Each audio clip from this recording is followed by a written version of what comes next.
Tenemos en la línea, ya está en el deck de Sin Censura, un amigo, un compañero periodista, colega periodista independiente, que por supuesto que tiene muchos datos al respecto y con el que quiero platicar este tema definitivo de las declaraciones del presidente, un presidente que cita a la Fiscalía General sobre este soborno millonario que supuestamente se da para la liberación del Mochomo, a menos de 24 horas de que fuera detenido como uno de los principales o presuntos responsables de la tragedia de la desaparición de los 43 normalistas de Ayotzinapa. Dani, mucho gusto en saludarte, muy buenas tardes. Toño, querido, qué gusto saludarte a ti, a Rafa, a Zenén, en esta transmisión, enviándole nuestro cariño y el deseo de pronta recuperación a nuestro admirado Vicente Serrano. Y desde luego con este tema que sacó ámpula en la mañana, desde que sucedió, nosotros en la transmisión especial que se hizo con motivo del informe del presidente, tuvimos la oportunidad de señalar lo que nadie estaba señalando justamente en ese momento. De ahí la importancia del esfuerzo de comunicación que estamos celebrando. Dijimos que a mucha luz, fuerte sombra, y la sombra ha quedado demostrada justamente con la actuación del Poder Judicial en casos emblemáticos. Si bien no todo el Poder Judicial tiene corrupción, la realidad es de que en casos muy emblemáticos ha sido demostrada la corrupción. Pero lo más provocador de este asunto, de la liberación de este sujeto, fue que sea un desafío a la Fiscalía General de la República. Y fue, además, como lo señaló el presidente, y nosotros hicimos hincapié en ello, a muy pocas horas de que el fiscal había comunicado al respecto. Hay que comentar algo, Toño. La Fiscalía de la República, a través de su portal, establece un ejercicio de comunicación más que discreto.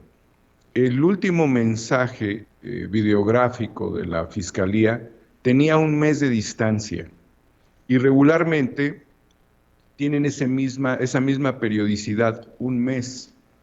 Es decir que un mensaje, y además los mensajes anteriores, muchos de ellos, a través del vocero o del director de comunicación social de la Fiscalía.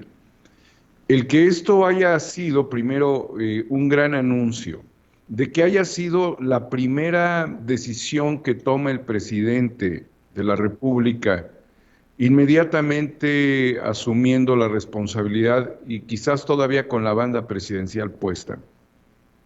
Y en la situación de la exposición del fiscal, luego de desenmarañar con gran dificultad el caso de los 43 jóvenes desaparecidos y ante nuevamente establecer un proceso legal por este tema, porque lo que heredó Cerón, lo que heredó Murillo Karam, lo que heredó Peña Nieto fue una estrategia de complicidad totalmente protegida, encriptada a través de la destrucción de la información, de la confusión, de la invención, de la posverdad, de todo ello.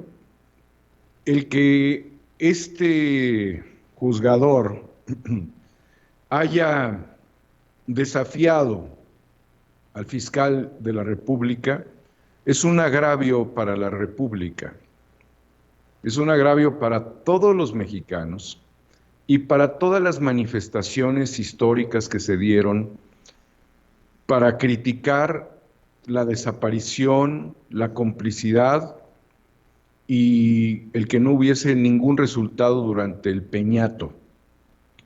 Entonces, fue muy importante que el presidente aclarara que la secretaria de Gobernación estableció un análisis jurídico del caso y que también dijera que había sido desechada gran parte de la información que integraba este expediente, en donde la Fiscalía actuó inmediatamente sabiendo que iban a desaparecer, que iban, perdón, a liberar a esta persona. Y desde luego también saber que fue por dinero, que lo hicieron. Y como esto lo menciona el presidente, el tema de la corrupción. Y como también ha quedado evidenciado con este tema, los medios, algunos, han hecho eco a que hubo dinero de personas vinculadas y que fueron muchos millones de pesos. Lo más trascendente es que el gobierno de la República le manda un oficio, un documento a la Suprema Corte de Justicia de la Nación, al presidente de la Corte, para que tome cartas en el asunto. Él, quien en el informe pasado dijo que se iba a acabar la corrupción del Poder Judicial, que ese era su objetivo, al igual que para el presidente su objetivo ha sido acabar con la corrupción en el gobierno de la República, y que además pues preside desde luego el Consejo de la Judicatura Federal. ¿Sabes qué, Toño? Este es el fin de ese juzgador. Ese es el fin, pero no solamente es el fin. Pero sí será el fin, Dani. Sino que ¿Verdaderamente Daniel Marmolejo es el fin del juzgador responsable? Responsabilidades. Te preguntaba si verdaderamente es el fin de ese juzgador, de ese juez que determina esto, porque no es el primero ni el único, ni el último, desafortunadamente, no es el único caso. Este es un caso de alto nivel, ¿no? De muy alto nivel que se menciona en la conferencia mañanera, que llega incluso a las manos del presidente López Obrador, que denuncia a un presidente de la República. ¿Pero verdaderamente será el fin de ese juez? Tiene que serlo, porque esto ya está en manos de la Corte, de la Suprema Corte de Justicia de la Nación, y automáticamente del Consejo de la Judicatura. Es el fin, y esta tendría que ser una clara acción, porque no hay una invención en la información respecto a que hubo corrupción para liberar a este personaje, pero la decisión no lo toman los funcionarios que acompañan, que analizan los expedientes, sino el que determina, y ese fue un juez, un juzgador. Y también viene a la par con este tema de las señoras, las mujeres que fueron liberadas en Guanajuato, donde también el fiscal, qué triste es salir con un claxon a hacer una fila pidiendo fuera AMLO y tener en Guanajuato a fiscales como el que tienen y a gobernadores que protegen a esos fiscales, y ver lo que ha sucedido tanto con la liberación de estas personas que se habían encontrado de la manera en la que se ha explicado, y después ver esa acción criminal en un centro de rehabilitación. Qué triste es salir a mantener como eje aspiracional de la vida pública en un estado del país, en un municipio, ese tipo de gobiernos y ese tipo de fiscales, y pensar que el gobierno federal, que está haciendo una gran tarea y que ha logrado detener delincuentes, y lo ha demostrado, se enfrente a estas realidades que algunos que atacan al gobierno, pues no habría otra forma de entenderlo, Vicente. Su discurso es muy hueco y termina siendo un discurso cómplice de este gobierno panista de Guanajuato. La verdad, esa es la realidad. O sea, si a muchas de las personas que incluso valientemente, y pudiéramos decir hasta honradamente, ¿no? Porque según ellos, así no les cuadra la 4T. En muchos sentidos es comprensible. pero terminar inmediatamente después de su manifestación en estos hechos de corrupción y de violencia, pues los deja totalmente parados en un alfiler. O sea, esas caravanas se sostienen por un alfiler, y el alfiler finalmente no es el gobierno, sino es el odio y el desprecio que tienen a los proyectos por los cuales votamos 30 millones de personas, ¿no? Esto le quita fuerza a Frena, lo expone como un movimiento de aporofóbicos y pues además carentes de cualquier posibilidad de ganar prestigio. Yo creo que lo más importante en una acción política, en una acción individual, pues es que esté sustentada, después que tenga proyección y que sea desde el punto de vista de una manifestación lo suficientemente trascendente. Aquí quedaron en el ridículo. O sea, todos los quienes protestaron con el claxon quedaron en el ridículo porque no tienen un elemento de soporte a su propia manifestación que no sea el odio. Y su discurso, pues, es hueco y su realidad es tristísima. O sea, la realidad en Guanajuato es una realidad demoledora. O sea, no puedes criticar a un gobierno federal cuando tu gobierno estatal es una vergüenza. Y cuando te demuestra que además, pues no ha salido de Guanajuato al mundo, ¿no? Como para tratar de entender las circunstancias, las necesidades de cambio, las realidades que enfrentan los modelos de organización política, las conquistas y las luchas. O sea, están llamados pues no sé, al ostracismo, porque da vergüenza salir con un claxon para después enfrentarte a tu propio escenario local.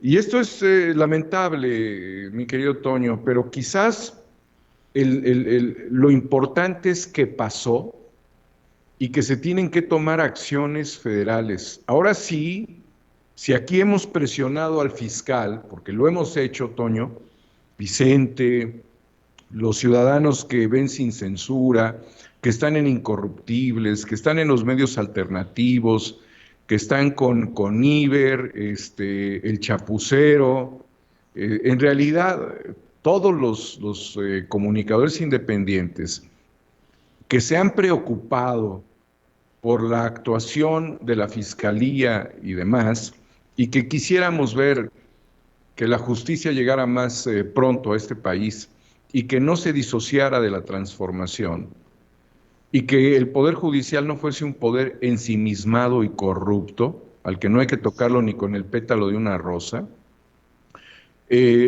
Ciertamente, hoy el fiscal pues tiene una grave responsabilidad. Actuar contra el propio sistema judicial, que es el que libera criminales. Y quizás tú recuerdes, Toño, que en muchas participaciones que hemos tenido en la mañanera, antes de la etapa del COVID, fuimos muy directos. Hemos mencionado el nombre de varios jueces y de magistrados y también del ministro Medina Mora. Y también aquí en este espacio, Toño, hemos dicho que a Medina Mora lo dejaron salir por la puerta de atrás sin tocarlo, y que ese ha sido un grave error, un gravísimo error, porque los motivos de su renuncia solamente constitucionalmente tendrían que ser por una causa mayor.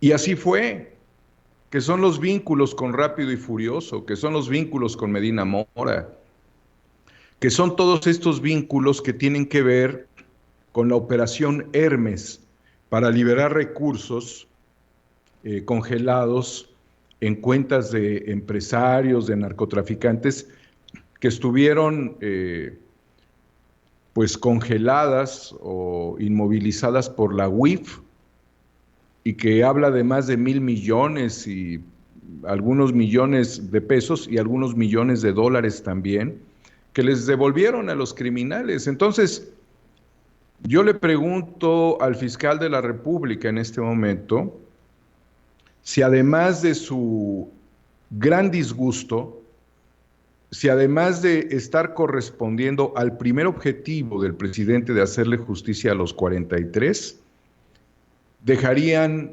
impune la actuación de este juzgador. Yo se lo pregunto al fiscal.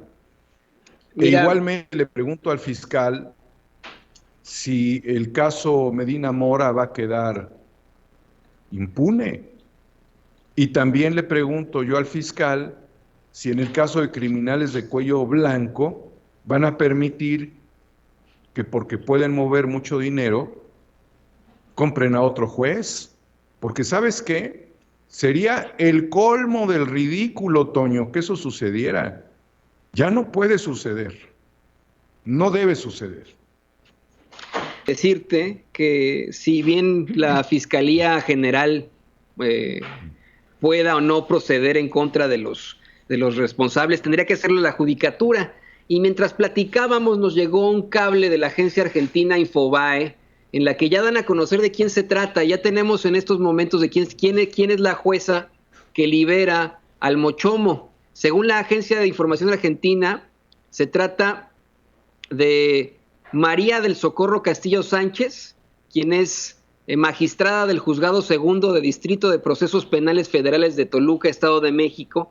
Ella sería quien liberó a José Ángel Casaurrubia Salgado, alias el Mochomo, y es bueno que nosotros como medios de comunicación podamos dar a conocer este tipo de datos.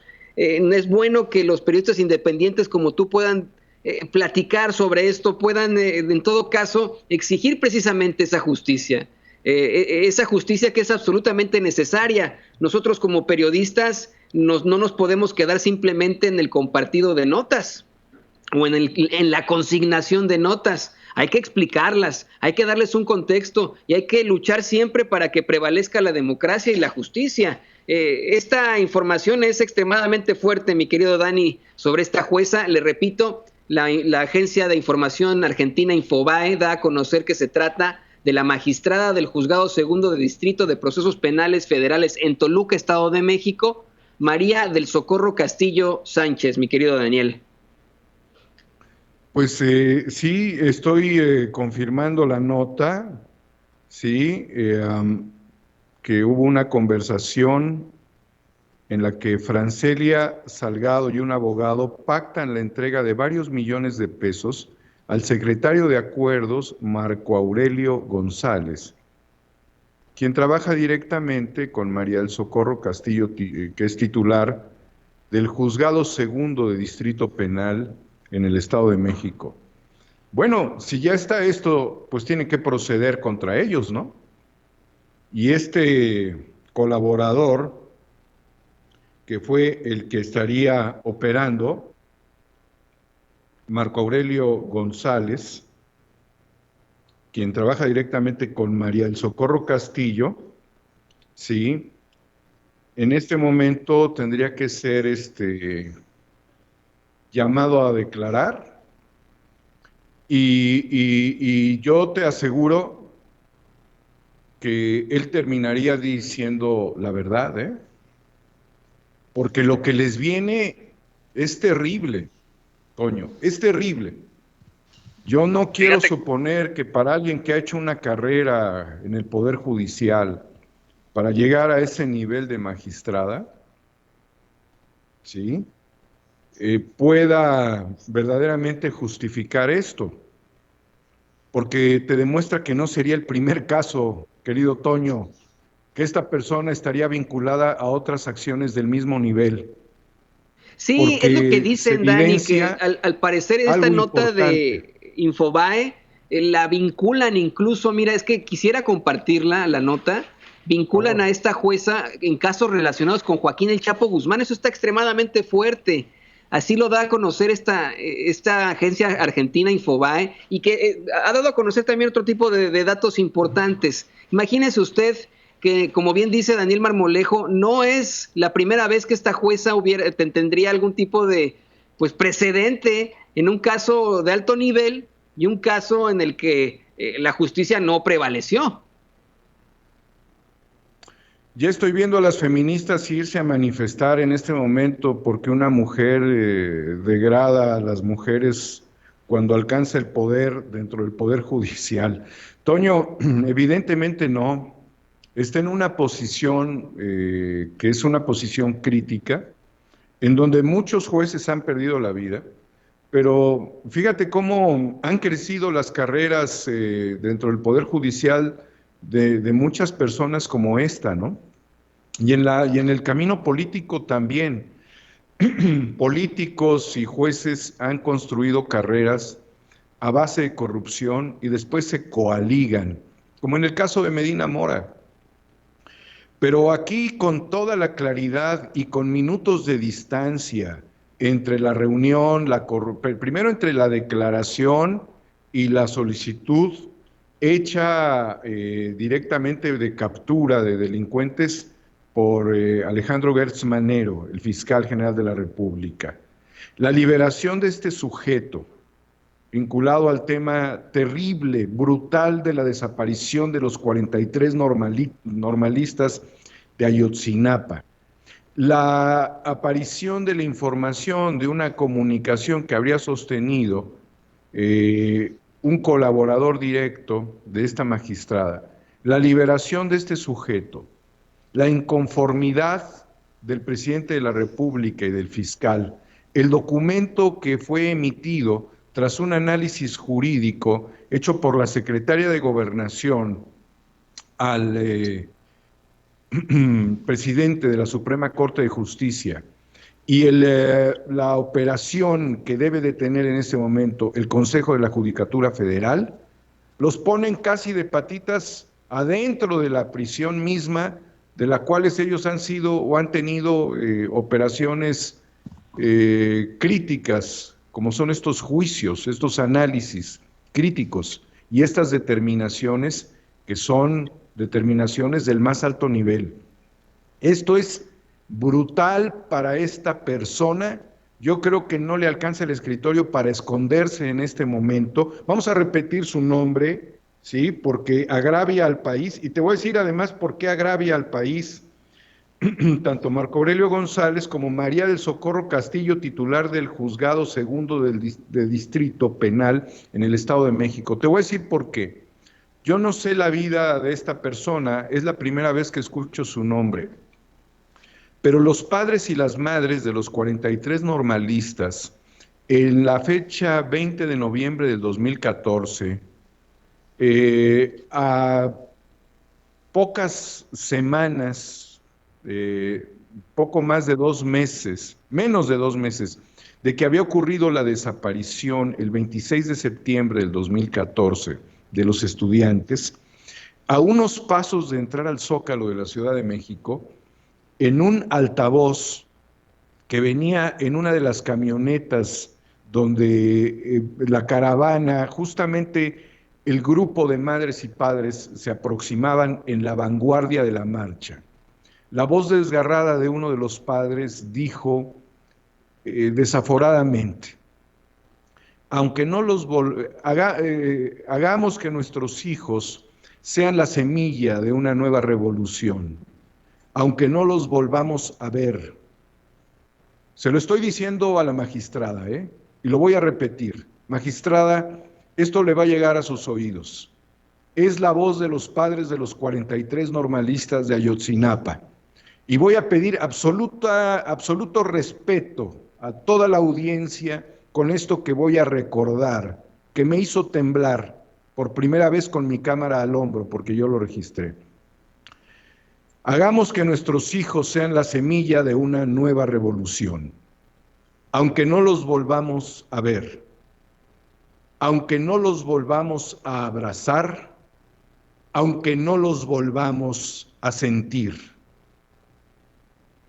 Por lo expresado aquí, y en tanto las averiguaciones den una respuesta, estaríamos nuevamente diciendo que tras varios años de la desaparición forzada, surgen nuevos cómplices,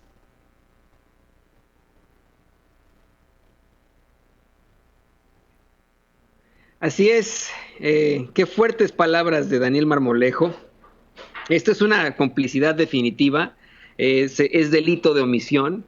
Nosotros esperamos de nuestros jueces una impartición de justicia, la constante y perpetua voluntad de darle a cada quien lo que le corresponde. Y generalmente no queremos asumir que muchas veces por ser muy específicos y robóticos, simple y sencillamente se orientan siempre en el debido proceso.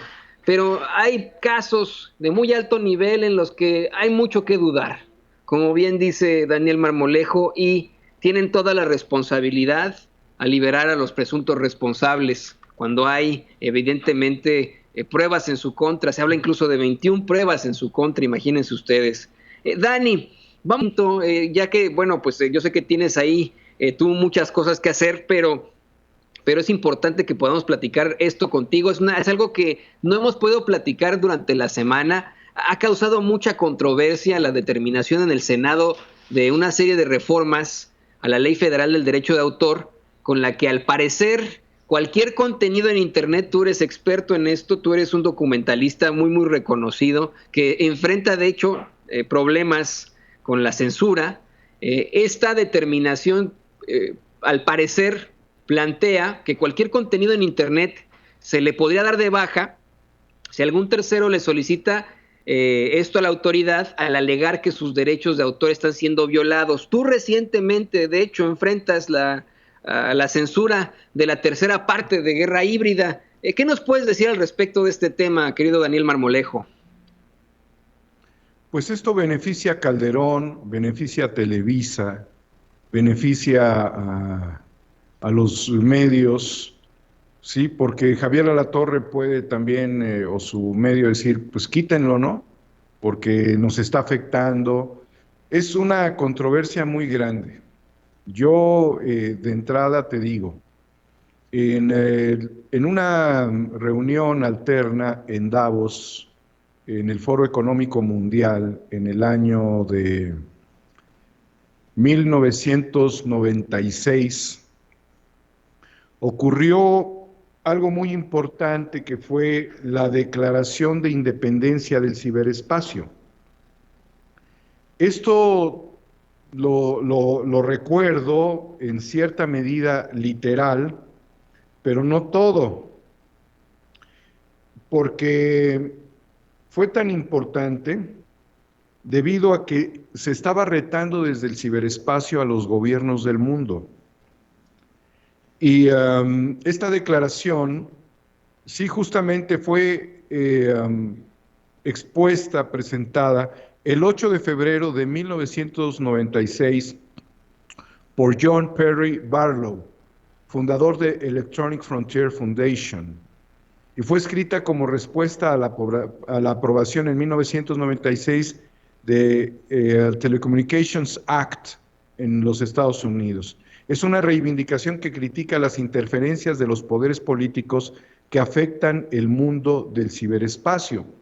Y comienza más o menos así, dice: gobiernos del mundo industrial, descarnados gigantes de carne y hierro. Vengo del ciberespacio, el nuevo hogar de la mente. Y creo, recordando cómo un gran sociólogo, Roger Bartra, académico mexicano, ha reflexionado en torno al ciberespacio y a las redes sociales que son producto de este ciberespacio, como el exocerebro. Entonces, ya hubo el intento de Manlio Fabio, ya ha habido en Estados Unidos muchas afectaciones, y yo creo que el Senado tiene que ser muy cuidadoso y desarrollar muchos foros, pero muchos foros. Te voy a decir por qué. Porque entre el aplicar mordaza en las redes, el permitir que haya una estructura de bots, como lo presentó hoy el presidente de la República, el que se estén dando alianzas comerciales entre las grandes empresas de los multimedios, que son tradicionales, conservadores a nivel global, con empresas como Facebook, como Twitter, como Google, con el intento de amague de muchas empresas que están reprochándole el aparente uso de la violencia dentro de las redes, pero no es más que un intento de censura, porque cuando Puma, la empresa Puma, la marca Puma deportiva y la marca Adidas se ciñen a a esta limitación que imponen para publicitarse en redes sociales, en tanto no modifiquen o controlen o domestiquen algunas cosas que pudieran para ellos sensiblemente afectar sus marcas, pero que no es una crítica a los bots necesariamente, ni a los algoritmos, sino al libre pensamiento. ¿Y por qué te pongo como referencia estas dos marcas, Toño? Porque ambas marcas patrocinaron al nazismo, tanto Adidas como Puma. Entonces, no estoy hablando de estos tiempos, o sea, no estoy promoviendo yo una acción crítica al momento actual respecto a estas marcas deportivas. Quiero suponer que son marcas deportivas y que tienen intereses económicos, pero en su tiempo fueron marcas vinculadas a los nazis y que hoy vengan prácticamente con una moralidad cuestionada, junto con otras marcas, significa que están queriendo imponer las condiciones y el límite sobre la Declaración de los Derechos de Independencia del Ciberespacio, sobre el compartir libremente la información. Ahora bien, no se trata de jugar a piratear las cosas, porque también yo quiero ser muy respetuoso del trabajo histórico que muchos hemos hecho y que otros se apropian y lo comercializan. Yo no estoy a favor de eso. Pero lo que sí estoy en contra es de que lo que bien se crea y bien se logra y tiene sustento, pase por un tamiz de censura. Y si sin censura es un medio alternativo creado en donde transitan libremente las opiniones, donde no hay una línea definida que trate de opacar cualquier tipo de controversia y donde se ha abierto el micrófono a distintas opiniones y que no necesariamente son coincidentes, pues tendría que desaparecer sin censura a partir de esto, porque ya existiría de facto censura. Bueno, entonces, pero en todo caso, necesitamos mi querido Dani, Toño, la ley esta habla definitivamente de utilizar el contenido de alguien más y a partir de eso se le puede censurar, que esto es en cuestiones legales aquí en los Estados Unidos, en México eso sería el problema, ¿no? Pero aquí en Estados Unidos nos apegamos siempre a la primera enmienda de la Constitución y nosotros decimos, ¿saben qué? Estamos haciendo un libre compartido, esto se permite en los medios de comunicación con tal de informar. Esto es libertad de expresión, no estamos tratando de lucrar con esto per se. Es decir, si tú, por ejemplo, hubieras sacado tu, la tercera parte de guerra híbrida desde aquí de los Estados Unidos, tendrías ese caso contra ellos. Desafortunadamente, esta regla, esta reforma que se busca en el Senado, no viene del PAN, no viene del PRI, no viene del PRD. Desafortunadamente es propuesta por Morena, corrígeme si me equivoco. No, tienes toda la razón y justamente ayer que tuvimos, una participación en alguno de nuestros programas en Incorruptibles, se nos acercó gente a través del chat para preguntarnos de qué había respecto a este tema, ¿no? Y que justamente es una propuesta. Mira, Toño y Vicente, que también nos escucha. La lana para esto está corriendo, ¿eh? La lana para esto, así como hablamos de la juez, la lana para todo esto está corriendo. Por eso es que los algoritmos están operando en contra de la libre expresión. Y pudiesen llegar estos intereses también como parte de una estrategia, de una emboscada, también al Senado. Y también pueden tocar a la izquierda. Yo quiero hablarle a los senadores de la izquierda. Quiero mandarle desde aquí un mensaje a Ricardo Monreal, a Martí Batres, que incluso ellos traen una disputa política terrible. Quiero hablarle aquí a la senadora Giovanna Bañuelos del PT. Quiero desde aquí enviar un mensaje a Napoleón Gómez Urrutia, que si alguien sabe de lo que es tener que exiliarse es él, a Nestora Salgado, que estaría... En general yo quiero enviar un mensaje a las fracciones de los senadores de izquierda.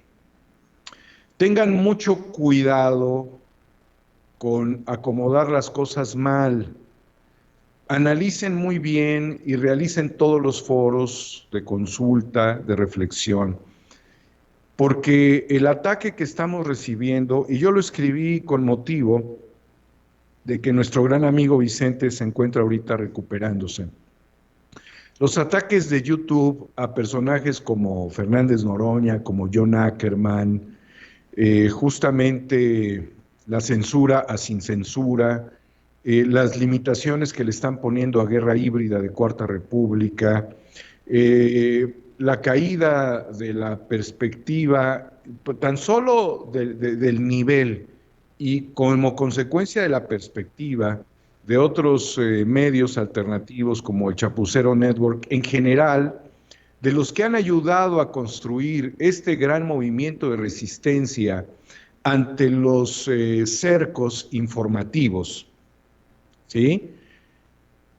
Es el momento muy delicado y sensible porque es el momento de la Cuarta Transformación y es un momento previo a las elecciones.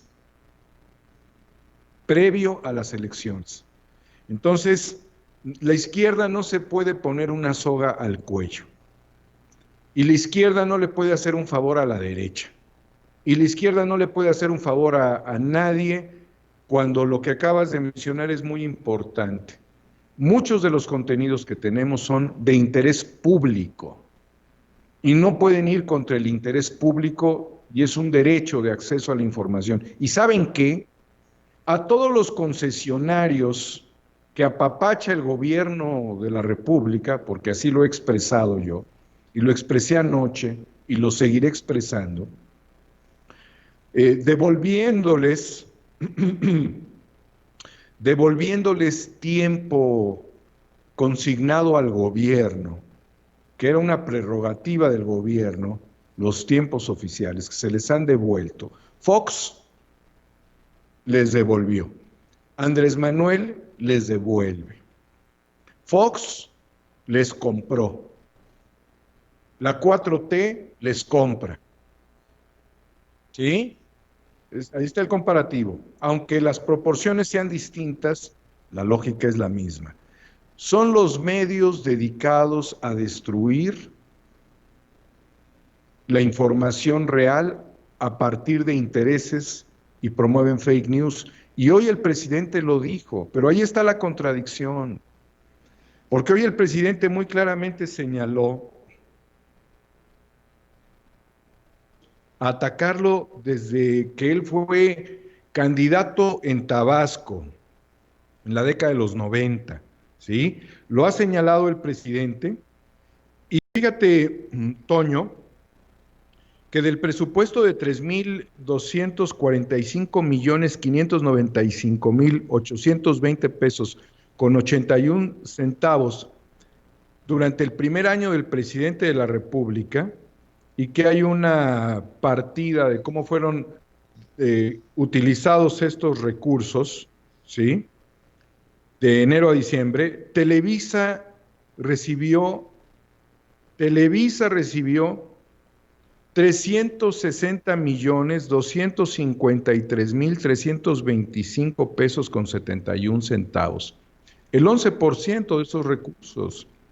Y TV Azteca 346 millones, casi 347. Y La Jornada 251 millones. Y bueno, me voy a ir, por ejemplo, con Imagen, 93 millones. Milenio Diario, 67 millones. Bueno, Estudios Churubusco Azteca, que no sé para qué, si ya le estás pagando a Estudios Azteca y todavía te sumas Estudios Churubusco Azteca, 56 millones. Esto es una tomada de pelo, ¿no? Que no les den nada. Todos los días llega la camioneta de Televisa para transmitir vía microondas. Lo pueden hacer con tarjetas telefónicas, pero bueno, utilizan esto para apantallar, pues no apantallan ya a nadie, sacan sus cámaras y hacen una transmisión. No veo, he visto sí al reportero de TV Azteca, que ha sido persistente en cuanto a la línea editorial que manejan y en cuanto a sus intervenciones. Pero de Televisa yo no he escuchado realmente a nadie, ¿eh? Escucho sí a la reportera de Joaquín López Dóriga de Radio Fórmula, pero de Televisa, Tienes Televisa, razón. sí dije Televisa, pues no. Lo que sí veo es el operativo de transmisión de la mañanera, que se mete en una banqueta, que cruza cables sobre la calle de Moneda, que no le infraccionan, no nada. Creo que a Lord Molecula alguna vez hasta lo han infraccionado, no lo sé. A Vicente le han puesto la cosa esta en las ruedas de sus vehículos porque han ocupado esos espacios. No, Televisa no le dice nada. Encima entra, como Pedro por su casa, pone sus cámaras. Si hay alguien que le estorbe, lo quitan y transmite. Yo lo estoy diciendo primero con respeto a los trabajadores, ¿eh? Pero esa es la consigna, que nadie te estorbe. Ellos fueron quienes censuraron el movimiento de resistencia de López Obrador y son quienes, aseguramos muchos, formaron parte de ese pacto en el 2006 para evitar que Andrés Manuel López Obrador llegara al poder. Personajes como O'Farrill, vinculado también históricamente con esta televisora, Azcarra Gallán, en fin. He sostenido, Toño, que es contradictorio que le sigan dando tanto dinero, es mucho dinero, es mucho dinero a estas televisoras, que les hayan devuelto sus medios. ¿No resistirían estas televisoras? No te lo voy a decir muy claro, a ver si queda esto, aunque el rating de las redes sociales esté limitado en este momento, porque nos están ocultando, y hay que darle, como dice Vicente, like, y quien quiera aportar a este proyecto que lo haga. ¿No resistirían un mes de combate mediático los personajes desgastados de las televisoras con los comunicadores alternativos en frecuencias abiertas? No lo resistirían, Antonio. Pero sí estamos viendo que en todo caso disminuyó, mi querido Daniel, la cantidad de dinero que se utiliza en campañas oficiales, en publicidad oficial del gobierno de Peña Nieto a los un poco más de 3,000 millones de pesos que utiliza en 2019 el presidente López Obrador. A mí me llama mucho la atención esto que nos dices de Televisa. Sí, cierto, es interesantísimo. Hemos escuchado una que otra vez, yo tengo en la mente solamente de todas las conferencias mañaneras que han ocurrido hasta el momento, solo tengo recolección de 2 veces en las que haya participado Televisa, pero de ahí en fuera nunca. Y a lo mejor es una buena estrategia para no quedar mal con el pueblo, a los que ellos le venden, porque eso es lo que hace Televisa, vende. Televisa en todo caso no tiene esta idea de ya ni siquiera de la censura de la que habla Loret de Mola. A Loret de Mola lo corren de Televisa porque ya no les daba rating. Pero sí, es una idea interesante. Desafortunadamente continúa la publicidad oficial. Yo estoy contigo, Daniel, yo soy de los que opina que ese dinero, esos 3,000 millones de pesos, ni siquiera deberían ser ocupados para motivar este mensaje, ¿no? Porque los gobiernos, en todo caso, en efecto, tienen que difundir sus mensajes de alguna u otra forma. Si ocuparan esos 3,000 millones de pesos para expandir la red de Internet en todo México, otro gallo nos cantara, ¿eh? No necesitarían tener ni siquiera oficina de comunicación social en la presidencia. La gente en las redes sociales, la gente que se dio cuenta de la realidad, es la gente que votó por Andrés Manuel López Obrador. Esa es la verdadera fuerza del presidente López Obrador. Y si de pronto llega esta idea de libertad, de verdad con justicia a las mentes de muchos otros en lugares apartados donde desafortunadamente solo tienen una televisión, y llega el internet y se pueden enterar de la verdad con justicia, creo que será una situación muy distinta para los mexicanos, Dani. Mira, el gobierno es un gobierno honesto, aunque esta sea una contradicción desde mi punto de vista. Yo no estoy diciendo que el gobierno sea deshonesto. Para el gobierno, el aprovechamiento de las frecuencias, pues le significa una responsabilidad. Entonces, es un gobierno responsable y honesto.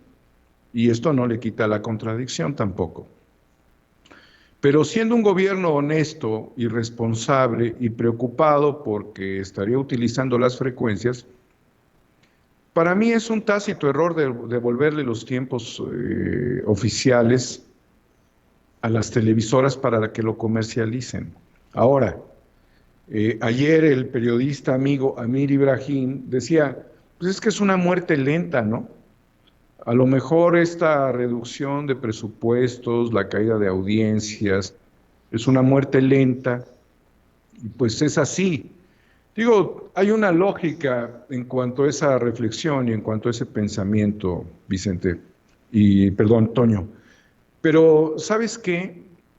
Quedó muy clara la exposición que ha hecho el Chapucero respecto a cómo ellos tienen el control del posicionamiento en las redes sociales.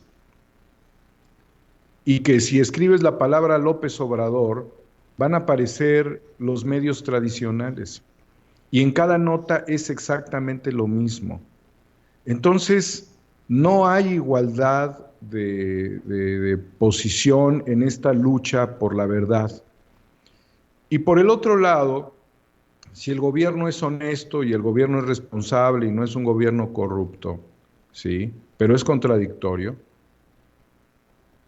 las mañaneras ocupan un gran porcentaje en el desmentido de noticias falsas. Yo te pudiera decir que a veces se puede ir hasta el 50%. Hay días que son el 100%, el 100%. Digo, la inversión de un país, de los ciudadanos, del presidente de la República, de las redes de datos, la inversión del tiempo per cápita, de quienes ven las mañaneras, para que esto se convierta en una estrategia de desmentidas, es un derroche de energía de civilización brutal, brutal, es infame. O sea, no puede una nación invertir el tiempo de su presidente, el tiempo de los secretarios de Estado, el tiempo de la comunicación oficial, el tiempo de los periodistas alternativos y convencionales o tradicionales, y el tiempo de las audiencias, todos los días en estar desmintiendo. Y aunque sean 3,000 millones, siguen premiándolos. Esto confirma la incongruencia. Es incongruente, Toño. Sí, no, y la verdad es que a mí no me parece que sea tan incongruente el tener que desmentir, el tener un foro en el que sea la forma de poder enfrentar la réplica, ¿no? Que no le dan al presidente, por ejemplo, en otros medios tradicionales, pero que en todo caso tiene que existir, ¿no? Y que tiene que haber ahí. Yo lo veo también como un foro de dos canales de aquí para allá en el que puede haber un periodista completamente ajeno, opuesto al mismo presidente, y que le hace cualquier pregunta, pero les encanta en los medios convencionales, sus representantes, sus voceros y los mismos integrantes del conservadurismo decir que es un nuevo aló presidente, cuando pues no es así, la verdad. Mi querido Dani, se nos está acabando el tiempo. ¿Qué te parece si nos recomiendas tus redes sociales, dónde te podemos ver y escuchar? ¿Cuándo va a ser tu próximo programa? ¿Cuándo tendremos otra edición de Guerra Híbrida? ¿Cómo vas con esta censura a la que te someten en YouTube? ¿Cómo puede ayudarte el público consentidor? Sí, muchas gracias, Toño. Se nos fue el tiempo, pero creo que tocamos interesantes temas. Creo que esta oportunidad que me has dado de hablar y de reflexionar contigo han sido necesarias. Te lo agradezco mucho también a todo el equipo de Sin Censura en Chicago, en México, a toda la enorme audiencia que tienen. Y yo creo que apoyarnos tiene que ver con compartir las experiencias que tenemos en 4A República, 4A República en YouTube. Mientras terminemos de hacer esos ajustes con esta empresa que debe de tener una difusión al día de entre 4 y 5 petabytes de información diaria. 4A República, allí pueden ver Incorruptibles, que es un programa que hacemos fraternalmente los compañeros y voluntariamente como un trabajo cooperativo, los martes y los jueves a las 10 de la noche después de Sin Censura. Y Guerra Híbrida, la serie documental de la cual próximamente se liberará el capítulo número 4. Igualmente en Homo Ex Novo, Homo con H, EX Novo en Twitter, en donde solemos atender, leer, revisar la información. Allí estaremos siempre atentos, Toño, deseándole a nuestro querido amigo Vicente su restablecimiento, que aproveche bien el fin de semana, también lo necesita, aunque no es la mejor forma de descansar, porque él está siempre activo, pero ya que la condición lo obligó, pues que se recupere plenamente. Y bueno, agradecerte a ti, felicitarte por tu espacio. Vi una invitación que me diste demasiado tarde, no la pude ver a tiempo, pero cuenta conmigo también en todo lo posible, con mucho gusto, para respaldar tu espacio y el de los compañeros. Ahí pues si puedes mañana vamos a estar en la noche platicando, mañana sábado Con Toño Ruiz. Estás más que invitado y eres más que bienvenido, mi querido Daniel Marmolejo, amigo, compañero, colega, periodista independiente y un hombre que no se queda callado, un hombre que habla con la verdad, con fuerza y con todas sus convicciones. Muchas gracias, querido Dani, estamos muy en contacto. Gracias a ti, estoy pendiente de tu invitación y a la gran audiencia fiel de Sin Censura. Muchas gracias.